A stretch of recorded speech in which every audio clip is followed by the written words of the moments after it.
تاکہ حرام سے بچا جائے، حلال کو زندگی میں اپنایا جائے۔ پہلے اکیلے تھے، اب شادی ہو گئی تو اب پوچھنا ہے ہمیں کہ مجھے بیوی کے ساتھ کس طرح رہنا ہے کہ جس سے ہماری زندگی خوشگوار بنے۔ غرض یہ کہ ہر حال کے علم کو معلوم کر کے اس پر عمل کرنے کی محنت کے ساتھ اس محنت میں چلنا ہے۔ اسی کے ساتھ نماز کے لیے قرآن صحیح کرنے کے ساتھ 6 صفات کی احادیث جو ہے اس کو تعلیم کے حلقوں میں بیٹھ کر اپنے دل دماغ میں محفوظ کرنا ہے، تاکہ ہم دعوت دیں تو علم کے ساتھ دیں، جہالت کے ساتھ نہ دیں۔ اس لیے اللہ والوں نے بڑا علم جو جمع کیا ہے وہ حدیث کی کتابوں میں، فضائل اعمال میں، فضائل صدقات میں، اور اس کے اندر جو اجزاء ہے اس میں بڑا علم جمع کیا ہے۔ صحابہ کی زندگی کا بھی اور اللہ کے حکموں پر چلنے کا نفع بھی بتایا گیا ہے اور نہ چلنے کا نقصان بھی بتایا گیا ہے، تاکہ اس کے ذریعے سے اس علم کے ساتھ ہم اپنی دعوت میں چلیں۔ اس لیے اس کو اپنی زندگی میں ہر نمبر پر حدیث یاد کر کے اپنی دعوت کو اس کے ساتھ متصف کرنا ہے۔ اسی کے ساتھ بھی روز مرہ کے ہمارے جو کام ہیں، کھانا ہے، سونا ہے، لباس کا پہننا ہے، بیت الخلا جانا ہے، سونا ہے، یہ ہماری ضروریاتی زندگی ہے۔ ان ساری ضروریاتی زندگی میں حضور صلی اللہ علیہ وسلم کے طریقے کو سیکھنا ہے اور آپ کی بتلائی ہوئی دعاؤں کو سیکھنا ہے، تاکہ اس دعا کے ساتھ اور اس طریقے کے ساتھ جب عمل کریں گے تو ہمارا ہر عمل دین بنے گا، یہاں تک کہ بیت الخلا جانا بھی دین بنے گا، اس پر اللہ تعالیٰ ہم کو سب اجر عطا فرمائیں گے۔ اس لیے فضائل کو تعلیم کے حلقوں میں سیکھنا ہے اور مسائل کو علماء ساتھ ہے تو ان سے سیکھنا ہے، اور علماء ساتھ نہیں ہے تو جن مساجد میں ہم جائیں گے وہاں پر علماء موجود ہے، ان کے ساتھ ادب کے ساتھ بیٹھ کر ان سے علم کو سیکھا جائے اور مسائل کو معلوم کیا جائے، تاکہ ہمارے دین کے شوق پیدا ہوگا فضائل کے راستے سے، اور عمل صحیح جو بنے گا وہ مسائل کی رعایت سے صحیح بنے گا۔ جی چاہے کے طور پر کرنے سے کوئی بھی عمل صحیح نہیں بنتا۔ اس لیے روز علم کو سیکھتے ہوئے مقام پر بھی اور اپنے خروج کے زمانے میں بھی علم کو حاصل کرتے ہوئے اس کو اپنا دن گزارنا ہے۔ علم حاصل کرنے کے لیے جو آدمی چلتا ہے اللہ اس کے لیے جنت کے راستے آسان فرما دیتے ہیں، فرشتے اس کے لیے دعائیں مغفرت کرتے ہیں، دنیا میں جتنی مخلوقات ہے اس کے لیے دعائیں مغفرت کرتی ہے، یہاں تک کہ بیلوں میں چیونٹیاں اور سمندر کی مچھلیاں اس کے لیے مغفرت کی دعا کرتی ہے۔ اس لیے ہمارا کام پوری زندگی علم کو سیکھتے ہوئے اور اس پر عمل کرتے ہوئے گزارنے کا یہ کام ہے۔ اس لیے علم کے ساتھ اپنا ہر دن گزارنا ہے، اسی کے ساتھ میں اللہ کے نام لینے کی عادت ڈالنی ہے کہ اللہ کا دھیان ہم کو نصیب ہو جائے، کہ اللہ مجھے دیکھ بھی رہے ہیں، اللہ میری ہر بات کو سن بھی رہے ہیں، اللہ میرے ہر عمل سے باخبر ہے، اور نیکی کروں گا تو انعام دینے پر قادر ہے، برائی کروں گا تو پکڑنے پر قادر ہے۔ اس دھیان کے ساتھ بھی جینا ہم کو آ جائے، اس کے لیے اللہ کے ذکر کا اور اللہ کے نام لینے کا اپنے آپ کو عادی بنانا ہے۔ اتنا ذکر کرنا ہے کہ اللہ کا دھیان نصیب ہو جائے تو کام ہو جائے گا۔ ذکر کرنے میں میرے دوستوں سب سے پہلی بات جو ہے وہ قرآن پاک کی تلاوت ہے۔ روزانہ ہمارے ساتھی جو قرآن پڑھے ہوئے ہیں وہ روزانہ کم سے کم ایک پارہ قرآن کی تلاوت کرنا چاہیے، اور عمل کی نیت سے کرنا چاہیے، ہدایت کی نیت سے کرنا چاہیے۔ اس لیے کہ ہر انسان کی ہدایت اللہ نے قرآن میں رکھی ہے، اور ہدایت کب ملے گی؟ جب طلب کے ساتھ اور نیت کے ساتھ میں آدمی پڑھے گا تو اللہ تعالیٰ اس کے حصے کی ہدایت اس کو عطا فرمائیں گے۔ جیسے آسمان سے پانی آتا ہے اس میں سارے انسانوں کا حصہ ہے، ایسا ہی قرآن میں سارے انسانوں کی ہدایت اس قرآن میں چھپی ہوئی ہے۔ تو ہدایت کی نیت سے قرآن پاک کو پڑھنا، صحیح طریقے سے پڑھنا، ترتیل کے ساتھ پڑھنا، دھیان کے ساتھ بھی پڑھنا۔ جو لوگ پڑھے ہوئے ہیں وہ اچھی طرح پڑھیں، جو پڑھے ہوئے نہیں ہیں وہ ایک پارہ پڑھنے کا وقت قرآن کے سیکھنے میں لگائیں۔ نکلنے کے زمانے میں بھی یہی کرنا ہے، مقام پر بھی سیکھنے کی کوئی نہ کوئی فضا بنانی ہے کہ جس کے ذریعے سے ہمارا قرآن صحیح ہو جائے۔ اس لیے کہ قرآن کا سال میں 2 مرتبہ پورا کرنا یہ قرآن کا حق ہے۔ اس لیے پہلی ذکر جو ہے سب سے بڑا ذکر قرآن پاک کی تلاوت ہے۔ جب اللہ کا قرآن کلام پاک کو ہم پڑھیں گے تو اللہ سے تعلق پیدا ہو جائے گا، اللہ سے محبت پیدا ہو جائے گی، اور یہی اطاعت کا سرچشمہ ہے۔ اطاعت زندگی میں جو آتی ہے وہ محبت کے راستے سے آتی ہے، گناہوں سے بچنا اللہ کی خشیت اور ڈر کی وجہ سے ہوتا ہے، اور زندگی میں دین پر استقامت یقین کے راستے سے ملتی ہے۔ اس لیے ذکر کرنے کے لیے سب سے پہلے قرآن پاک کی تلاوت بھی کرنا ہے، اور جو پڑھے ہوئے نہیں ہیں وہ قرآن پاک سیکھنا شروع کریں۔ حضور حضور صلی اللہ علیہ وسلم کے زمانے میں سارے صحابہ نے بڑی عمروں میں قرآن پاک اور دین کو سیکھا ہے، اس لیے پوری عمر دین کے سیکھنے کی ہے، اس لیے پڑھے اور اس کو سیکھے۔ اسی کے ساتھ دوسرا ذکر صبح شام کی تسبیحات ہے، تیسرا کلمہ اللہ کے لیے ہے، دوسری تسبیح حضور صلی اللہ علیہ وسلم کے لیے اور تیسری تسبیح ہمارے لیے استغفار کی۔ اس لیے اس کی پابندی کے ساتھ روزانہ اپنی 3 تسبیحوں کا صبح شام اہتمام کرنا۔ یہ تسبیحات بہت طاقتور عمل ہے۔ کسی جگہ پر مولانا الیاس صاحب رحمۃ اللہ علیہ نے فرمایا ہے کہ جو اتنے عرصے تک ان تسبیحات کو صحیح طریقے سے اللہ کے دھیان کے ساتھ پڑھ لے گا، اللہ تعالیٰ اس کو ولی بنا کر کے موت عطا فرمائیں گے۔ اس لیے ان 3 تسبیحات کا اہتمام کرنا ہے۔ آسانی ہو جائے تو زیادہ بہتر یہ ہے کہ باوضو قبلہ رخ بیٹھ کر اس دھیان کے ساتھ ان تسبیح کو پڑھا جائے کہ اللہ مجھے دیکھ بھی رہے ہیں اور اللہ میرے ذکر کو سن بھی رہے ہیں۔ اس لیے 3 تسبیحات کا اہتمام کرنا ذکر میں۔ تیسرا اذکار مسنونہ کا اہتمام کرنا، ہر وقت کی دعائیں ہیں، ہر وقت آپ کی طرف سے مقبول دعائیں، مسنون دعائیں ہیں، ان دعاؤں کو سیکھ کر ہر عمل کو اس کے مطابق کرنا ہے۔ ان دعاؤں میں حفاظت بھی ہے اور قبولیت بھی ہے۔ یہ دعائیں وہ ہیں جنہوں نے اللہ کی یہاں قبولیت کا راستہ بنائی ہوئی ہے، حضور صلی اللہ علیہ وسلم کی مقبول دعائیں ہیں، ان دعاؤں میں بہت زبردست طاقت رکھی ہے اللہ تعالیٰ نے۔ مولانا الیاس صاحب کے والد صاحب رحمۃ اللہ علیہ کے بارے میں آتا ہے کہ جب کوئی بیمار ہوتا تو پانی پڑانے کے لیے ان کے پاس چلا جاتا، وہ پھونک مار دیتے، اللہ اس کو اچھا کر دیتے۔ کسی نے پوچھا کہ کیا دعا پڑھتے ہیں، کیا وظیفہ پڑھتے آپ؟ فرمایا کوئی وظیفہ نہیں پڑھتا، اس وقت کی جو مسنون دعا ہے، مسجد میں نکل رہا ہوں تو اس وقت کی جو مسنون دعا ہے، مسجد میں داخل ہو رہا ہوں اس وقت کی جو مسنون دعا ہے، صبح کا وقت ہے تو جو مسنون دعا ہے، یا شام کا وقت ہے اس میں جو مسنون دعا ہے، اس دعا کو پڑھ دیتا ہوں، اللہ اس میں شفا دے دیتے۔ اس لیے میرے دوستو یہ دعائیں معمولی نہیں ہے، حضور صلی اللہ علیہ وسلم نے ہم کو اس لیے سکھائی ہے تاکہ اللہ کا دھیان بھی نصیب ہو جائے، حفاظت کے ساتھ اور قبولیت کے ساتھ ہماری زندگی بھی چلے۔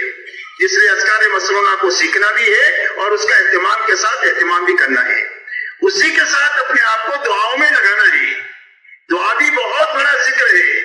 پہلے جی نہیں لگے گا، پہلے تھوڑا وقت لگے تو 5 منٹ دعا مانگے، پھر آہستہ آہستہ 7 منٹ مانگے، پھر 10 منٹ مانگے، پھر اس کے بعد دعا مانگتے مانگتے ایسی طبیعت دعا میں لگے گی کہ آدمی کا جی نہیں اٹھا چاہے گا ہاتھ چھوڑنے کو کہ اللہ سے مانگتا ہی رہوں۔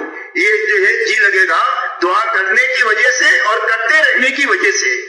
اس لیے لمبی لمبی اللہ سے دعاؤں کو مانگنا، تضرع کے ساتھ مانگنا، رونا نہ آئے تو رونے کی شکل بنا کر کے مانگنا، یہ اللہ کے یہاں قبولیت کے لیے اسباب ہے، جس کی وجہ سے اللہ نے دعا کے مانگنے کا حکم بھی دیا اور پورا کرنے کا وعدہ بھی کیا ہے کہ دعا مانگو ہم قبول کریں گے، اب کیا چیز رہ گئی۔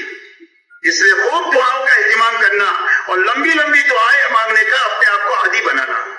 ذکر میں قرآن پاک کی تلاوت ہے، صبح شام کی تسبیحات ہے، اذکار مسنونہ کا اہتمام ہے اور اللہ سے دعاؤں کے مانگنے کا اہتمام کرنا ہے تاکہ اللہ کا دھیان نصیب ہو جائے، اور یہی مقصود ہے اس ذکر کے ذریعے سے۔ اسی کے ساتھ میں میرے دوستو اللہ کے راستے میں نکل کر کے بھی اور مقامی محنت میں بھی ہر ایمان والوں سے محبت کرنا سیکھنا ہے۔ ایمان کی وجہ سے محبت کرنا ہے، چاہے دوسری کوئی اس پہ غرض نہ ہو، ملک کی وجہ سے، مال کی وجہ سے، ڈگری کی وجہ سے، عہدوں کی وجہ سے نہیں، اس وجہ سے کہ اس کے دل میں ایمان ہے، وہ قابل احترام ہے، قابل اکرام ہے۔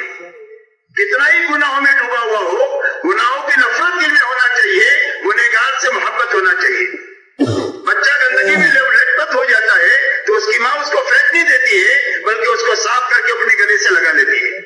ایسے ہی گناہوں کی نفرت ہوگی، گنہگار سے محبت ہوگی۔ ہماری کوشش یہ ہوگی گناہوں سے نکل جائے، اس کے لیے سمجھائش بھی ہے، اس کے لیے دعا بھی ہے تاکہ یہ غلطیوں سے نکل کر صحیح زندگی پر آ جائے۔ اس لیے ہر ایمان والے سے محبت کرنا سیکھنا ہے۔ مولانا سعید خان صاحب رحمۃ اللہ علیہ فرماتے تھے کہ لوگ اللہ سے تو ملک و مال مانگتے ہیں اور میں اللہ سے ایمان والوں کی محبت مانگتا ہوں۔ اس لیے اس بات کی روزانہ کوشش کرنا ہے کہ ہر مسلمان کے کام آنے والے ہم بنے، مسلمان کی طرف سے تکلیف کو برداشت کرنے والے بنے۔ اگر تکلیف آئے تو بدلے کا جذبہ نہیں ہونا چاہیے، بلکہ معافی کا ہمارا جذبہ ہونا چاہیے۔ ہر مسلمان کے ساتھ نرمی کے ساتھ پیش آنا، شفقت اور خیرخواہی کے ساتھ پیش آنا، ہر مسلمان کے کام میں آنا۔ حدیث پاک میں آتا ہے کہ وہ آدمی اللہ کی مدد میں ہوتا ہے جو اپنے بھائی کی مدد میں ہوتا ہے۔